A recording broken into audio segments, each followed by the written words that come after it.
লটকা মাছের বড়াটা আজকে কি করে করব সেটাই তোমাদের সাথে শেয়ার করব। তার জন্য প্রথমে গরম জল করে মাছগুলোকে কাটা ছাড়িয়ে ধুয়ে নিয়েছি। একদিকে বাটিতে নিয়ে নিয়েছি আদা রসুন আর লঙ্কার পেস্ট, নিয়ে নিয়েছি পেঁয়াজের পেস্ট। আরেকদিকে গ্যাসে একটা কড়াই বসিয়ে তাতে পরিমাণ মতো সর্ষের তেল দিয়ে গরম করে নিয়েছি। তেলটা গরম হয়ে গেলে এর মধ্যে ধুয়ে রাখা মাছগুলোকে দিয়ে ভালো করে ভেজে নেব। মাছগুলো 2-1 মিনিট ভালো করে ভেজে নেওয়া হয়ে গেলে এর মধ্যে দিয়ে দেব পেঁয়াজের পেস্টটাকে দিয়ে আরও 2-1 মিনিট ভেজে নিলেই নেওয়া হয়ে গেলে এর মধ্যে দিয়ে দেব আগে থেকে তৈরি করে রাখা আদা রসুন আর লঙ্কার পেস্টটাকে। এবার মশলাগুলোকে ভালো করে 2 থেকে 3 মিনিট কষিয়ে নেব। 2-3 মিনিট কষিয়ে নিয়ে এর মধ্যে দিয়ে দেব পরিমাণ মতন লবণ আর দিয়ে দেব হলুদ গুঁড়ো। এবার হলুদ আর লবণ দিয়ে মশলাগুলোকে মাছের সঙ্গে আরও 3 থেকে 4 মিনিট কষিয়ে নেব।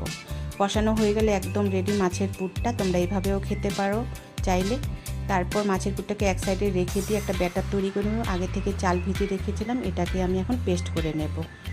তারপর চালের পেস্টটাকে একটা বাটিতে ঢেলে এর মধ্যে দিয়ে দেব পরিমাণ মতো লবণ আর হলুদ। তারপরে চালের গুঁড়োর সাথে হলুদ আর লবণটাকে মিশিয়ে এক সাইডে রেখে দিয়ে একটা থালাতে নিয়ে নেব কুমড়ো পাতা।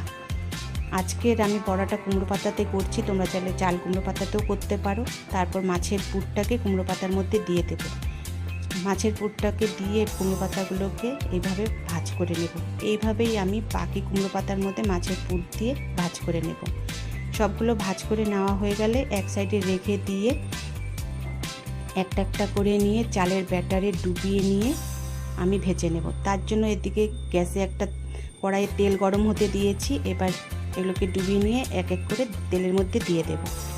এইভাবেই লো আঁচে বড়াগুলোকে ভেজে নেব। এইভাবেই এক এক করে দিয়ে উল্টে পাল্টে ভেজে নিলে আমার একদম রেডি লটকা মাছের শুটকি কুমড়ো পাতায় বড়া।